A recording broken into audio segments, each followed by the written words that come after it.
Hi, everyone. Judge Andrew Napolitano here for Judging Freedom. Today is Friday, September 23rd, 2022. It's about 2:30 in the afternoon here on the East Coast of the United States. My next guest, of course, needs no introduction to the regular Judging Freedom fans and viewers.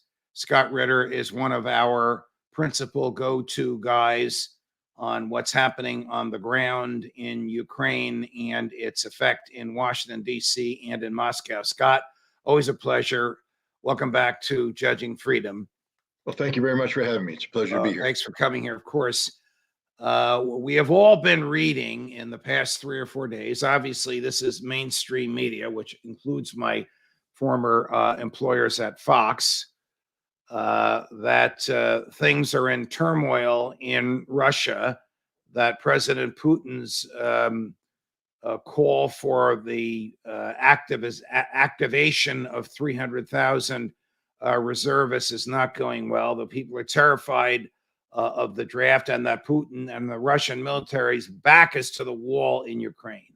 So set us straight first with the state of affairs militarily in Ukraine, and then let's talk about what's realistic in Moscow and what's realistic in Washington in response to that military state of affairs. Well, certainly. Look, the last time I was on, we talked about the Ukrainian counteroffensive and what had happened in Kharkiv. And Right. What I said straight up is this is a game changer, that basically Russia was no longer fighting the Ukrainian military. They were fighting a NATO military manned primarily by Ukrainians, but a NATO military, and that Russia had insufficient forces allocated to the task, that it would be able to defend the territories it had, but the concept of successfully completing the stated objectives of the special military operation was beyond the capacity of 200,000 Russian troops. And I said Russia is going to have to basically double the amount of troops they had. Well, guess what? That's what they're doing. I mean, it's literally, there's a biblical phrase. I'm not a big Bible person, but sometimes the Bible has some nice quotes. I think it's Hosea 8:6. Sow the wind, reap the whirlwind. And that's what's happening right now with NATO, Ukraine, United States. They have decided to escalate. The United States, of course, and NATO escalating with a policy designed to kill as many Russians as possible, to bleed Russia white, to weaken Russia so that Russia could no longer engage in this kind of activity. Well, Russia's not just going to roll over and play dead. So Russia has ordered a partial mobilization. It's not a complete mobilization, a partial mobilization of its reserves. And this is what does that mean? Colonel McGregor has opined, your friend and colleague and mine, that a partial mobilization of 300,000 troops is really only about 30,000 first-rate fighting troops, and the rest either needing a lot of training or support personnel. I would disagree with that respectfully by pointing out that Russia has 25 million reserves. 25 million? 25 million reservists. Now, these are people who basically in the Russian system, if you serve in the military, once you get out, you're automatically registered and you are subjected to recall. So they have a pool of 25 million reservists. Now, I would say that if you went in and randomly selected from this 25 million pool, I think Colonel McGregor's answer is right. But the fact of the matter is, of those 25 million, they're only selecting a little bit more than 1% of them, 300,000. And these are people who all have served in combat units. I mean, so let's just start off with that. None of these guys are cooks, bakers, candlestick makers. None of these guys are, obscured military occupation specialties. These are people with specific combat-related skills, most of whom have combat experience. This is what the Russians say. So I say the Russians. So I want you to compare the manpower that the Russians have once these 300,000 join them to the manpower that the Ukrainians have, and you can take into account the NATO guys that are out of uniform, if you want, if that's even worth counting. Mhm. Well, let's just start with Ukraine. Their regular army that they started this conflict with, which was very well trained, very well equipped, very well led, has been destroyed, fundamentally destroyed. They've suffered over 50% casualties, and there's not a single military unit in the world, with the exception of the Marine Corps, because we just walk on water, that can take that level of casualties and continue to be combat effective. Look, Ukrainian colonels, commander of their special forces, said, "I've lost 80% of my men. The guys they're giving me now just aren't up to the task." And that's what we're looking at. Even though NATO has brought in all of this equipment, and even though Ukraine has stripped away some people to be retrained, the capabilities of this NATO force, is diminishing over time. They lost virtually everything in this counteroffensive. They've got nothing left, and they're trying to rebuild. Now we take a look at the Russians.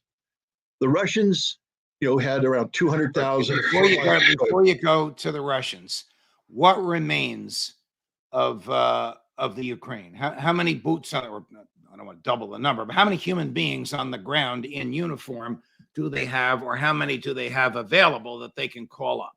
Have they reached into their reserves? Well, they're in their 6th or 7th round of mobilization. So everybody's like, "Oh my God, the Russians are mobilizing, their backs against the wall." Ukraine's mobilized had 6 or 7 rounds of mobilization. Right now, Ukraine has frozen the movement of all men. If you are a young man or going to the border, come back, you're seized at the border and thrown into the front line. Ukraine right now has. What are the Ukraine numbers? How many human beings does Ukraine have to go up against Russia's 300,000?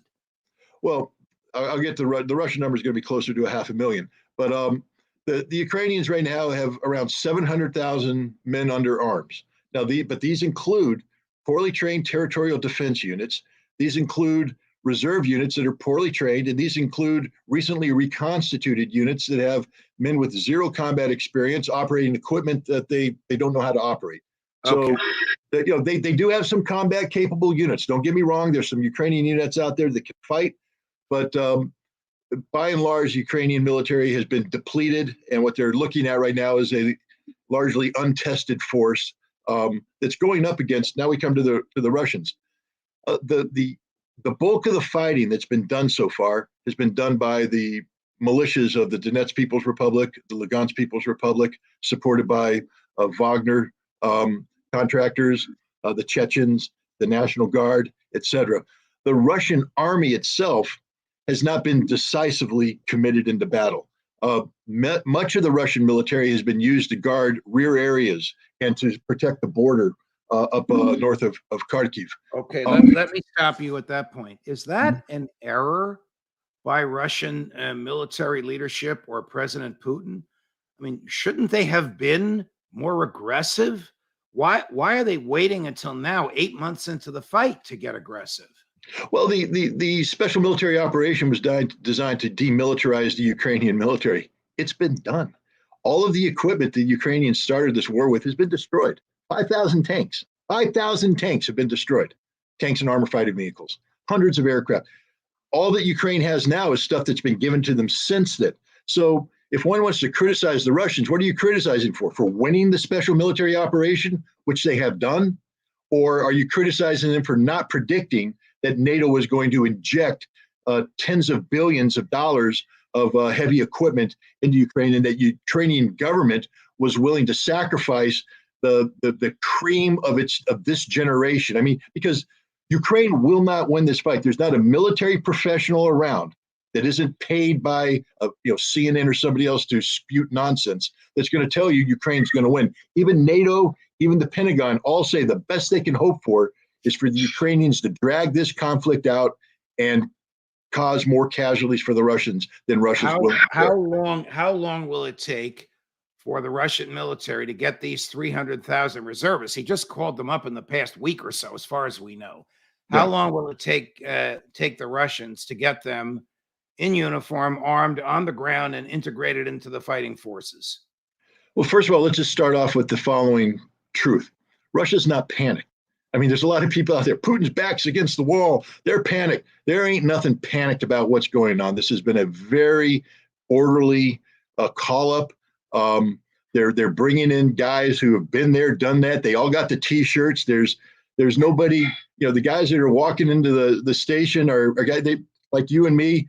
They might have packed on a couple pounds since they got out of the military. Their hair might be a little grayer, a little bit receding hairline, but they know what they're doing. These are adults. They're experienced. There ain't nothing scared about them. They're going to undergo a couple days of receiving training, because they've been out. Many of them probably have disqualifying health conditions. So they're going to be checked out by doctors, and those who aren't physically qualified will be given a handshake and a letter and sent home. Those who are physically qualified will be organized into units, and those units will be dispatched to the reserve training areas, where they will get a quick 2-week refresher on what it's like to be back in the military. Remember, they've all been in the military. They've been to basic training. They've served their time. So just refresher to remind them that you sort of have to salute an officer. You have to stand at attention. This is how you wear your uniform. Here's your weapon, clean it, etc. And then they're going to be turned over for what could be about 2 months of organizational and operational training to turn them into a combat capable unit. And they're going to learn how to use their equipment. They're going to practice using their equipment. And then there will be a final exam. And the unit will be put through a training evaluation. Officers from the general staff will sit there and evaluate them. And if they pass, that unit will be deemed to be combat capable and will be turned over to the high command for deployment into the zone of the special military operation. So we're looking at about 3 months, I think, before you start to feel the impact of these troops on the battlefield. How precarious is President Putin, if at all, in holding on to the presidency of Russia? There's nothing precarious about it. The man's stronger than he's ever been. This decision to mobilize is being taken well by Russia. In fact, most Russians who support this conflict have been frustrated that it didn't come sooner. The only criticism they have of Putin is, why did it take so long? But again, when one breaks down the legal aspects of what it takes to make this happen, et cetera, Putin's doing everything correct. There's no panic in Russia. There's no, I know you want to ask a question about the long lines of people on the airplanes and the broken hands and all that. It's just not happening. Look, Russia's a nation of 130 some odd million people. Okay, let me take a step back to what you mentioned, because you and I discussed this before we came on air. The American press is reporting that the most Googled question, I don't know how they get this information, maybe Google lets it out, if Google can even be believed. The most Googled question in Russia is, how can I easily and painlessly break a bone? Because apparently if you have a broken bone, you can't be drafted. Does that make sense? Well, no, it doesn't make. First of all, if you have a freshly broken bone, you could be arrested and go to jail for 10 years. So, it's ludicrous. First of all, again, the only people, who would break a bone? Let's just ask yourself right off. It's common sense. Let's say you're a university student and you're scared you're going to be pulled out of university and sent to war. But that's not going to happen. Putin said, if you're in university, don't worry about it. Stay in university. Let's say you're somebody at home taking care of an elderly relative or kids. You ain't going to the draft. Let's say you're somebody who works in defense industry or another critical job. You're not going to the draft. The only people being considered are people with prior contract military experience, professional soldiers in the combat arms. And these aren't wimps. You're not going to get a former infantryman sitting there smoking a cigarette going, hold up, break a hand, buddy. He's going to be like, okay, I get it. Is there a widespread fear amongst the Russian populace that Putin might institute a draft? Or are there so many other steps he'd have to go through first? And are there so many other experienced personnel that he can tap first, that a draft happening tomorrow or next month or next year is not a realistic fear? There is no realistic fear of a draft. There's 25 million men in the reserves, and they're right now they're mobilizing a little bit more than 1%. If they need more, they'll mobilize another 1% and another 1%. So what? We now have 90s. There will be no draft. And I think one of the issues here is that, again, we have to acknowledge, Putin's popularity right now is 83, 84, 85, 86%. But that means that there's 14, 15, 16% of the Russians who are against them, would be opposed to this conflict. And these are the people who are more likely to be inclined towards pro-Western thinking. And so, they're the ones that might be Googling how to break a hand and how to do this and how to do that. I'm not pretending. We can't pretend that there's 100%, steadfast support in Russia. There never has been. Russia's always been a country that's had, people who are in opposition, and there are opposition today. But the vast majority of the Russians, and I'm just telling you, the guys that have served in combat who are being called up, they aren't worried about a darn thing. They're just like, let's get the job done.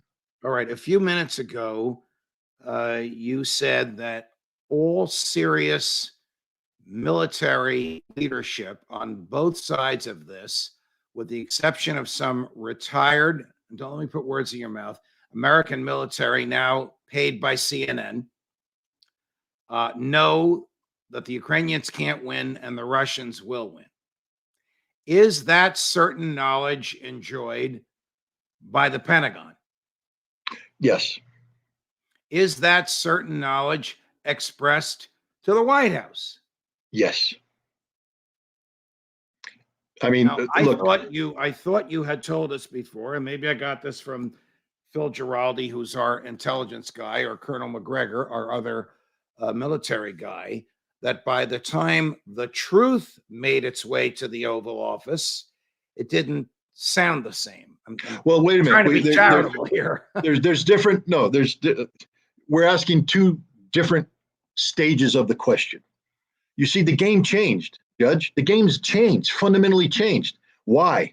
Because we're no longer dealing with a Ukrainian conflict. The game is now fundamentally changed because there's a referendum taking right now, that will, with 100% certainty, transform these 4 oblasts into Mother Russia. And once that happens, it's game, set, match, Putin. It's all over. Because, see, Putin has said the defense of the homeland is an existential issue for Russia. And we will use I'm glad you raised this, and then we'll get to whether Joe Biden's being lied to or misled, or whether he's dumb like a fox. In these areas where the referenda are occurring, is that the only areas of Ukraine that Putin wants? Stated differently, has he already achieved what he set out to accomplish? Is he ready to say, we won?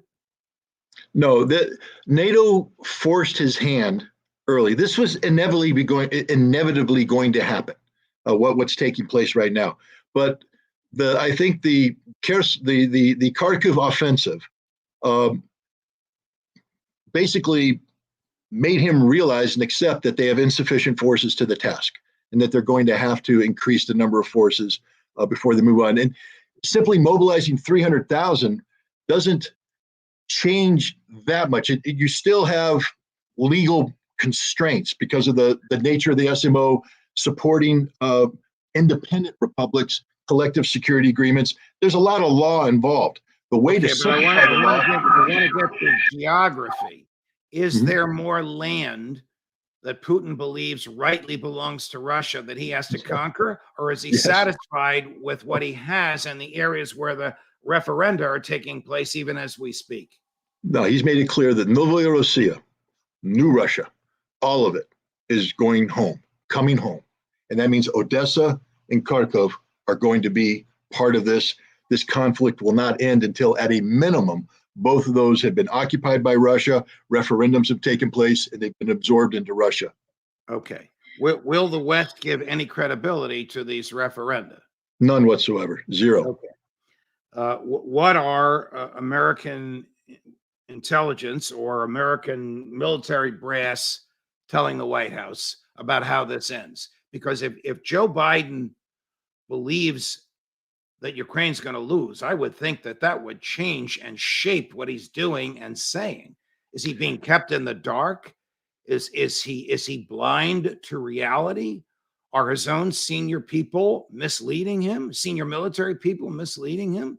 Does Lloyd Austin, the former 4-star, former member of the Raytheon board, now the Secretary of Defense, is he part of the large military leadership that knows with certainty Ukraine will lose and Russia will win? And if he is, what does he tell his boss? Well, what I believe, again, I don't know this because I'm not privy. I believe that what Putin just did this week was unexpected. That Putin basically took us by surprise. The partial mobilization came as a shock, combined with the referendum. You see, the one of the things about the Kharkov offensive and the whole Kherson offensive was designed to disrupt the notion of a referendum. And in the aftermath, Russia, it looked like Russia was confused. They were saying, well, we're going to cancel these referendum that we're holding. We're going to move them off to November. Then we're canceling them indefinitely. And if you were in the White House, you're saying, this is working. This is working. What we're doing is working. We are literally throwing them off balance. But no, what all we did is wake them up. And now, by holding this mobilization combined with a referendum, see, the mobilization is going to free up 200,000 combat troops who otherwise were not engaged in combat. And Russia's going to have a large, focused, offensive-oriented military that's going to bring together all the power that Russian doctrine brings, and that's that. But it's also going to be in defense of the motherland, and this is the game changer, because now Russia's no longer involved in a special military operation. Russia's involved in defending the motherland, which brings nuclear weapons very much into the equation. And does Joe Biden know what you have just summarized? He knows exactly what, because he knows about nuclear weapons. He knows the threat, and he knows right now that NATO and the United States are in the horns of a dilemma, because to continue to support Ukraine to the level they do puts them at risk of becoming, complicit, not in the defense of Ukraine or the liberation of occupied territory, but complicit in an attack on Mother Russia. Just like Russia won't attack NATO because of Article 5, the United States and NATO will not attack Russia because of Putin's nuclear weapons. But if United States weaponry trained in use by United States and NATO non-uniform personnel used by Ukrainian troops to fire on what last week was Ukraine and next week maybe Russia.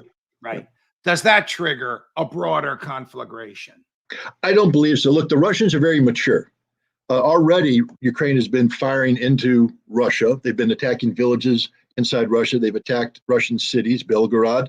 They've attacked Crimea, which the Russians view as Russia. And the Russians haven't overreacted. What I believe is going to happen is that the Russians are going to take the gloves off, and they're going to cleanse Ukraine of these weapons.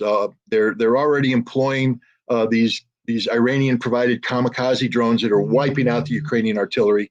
They're going to come in heavy with air power, I believe, and they're going to cleanse Ukraine of this NATO artillery, NATO rockets.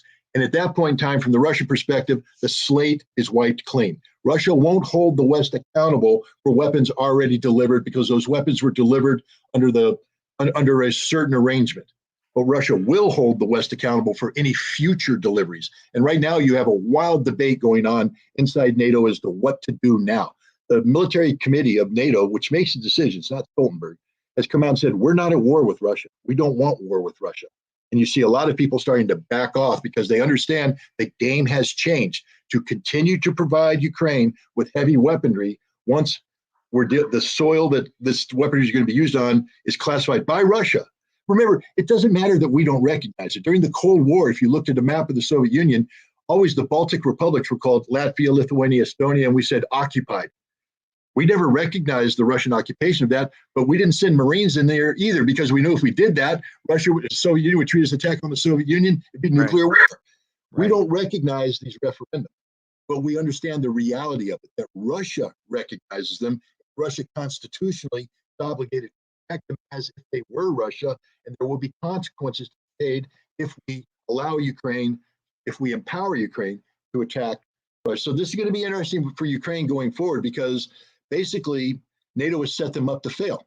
We've set them up to be offensive oriented, but now if Ukraine is offensive oriented, they will be, and Russia's not going to nuke them. I'm just telling you that 200,000 troops concentrated into a mailed fist are going to do a lot of damage to Ukraine that hasn't been done yet. This isn't going to be a special military operation going forward. This is going to be Russian military doctrine effectively employed with sufficient force to the task. Scott Ritter, always a pleasure. You always educate us. Thanks so much for joining us today. Thanks for having me. Judge Napolitano for Judging Freedom.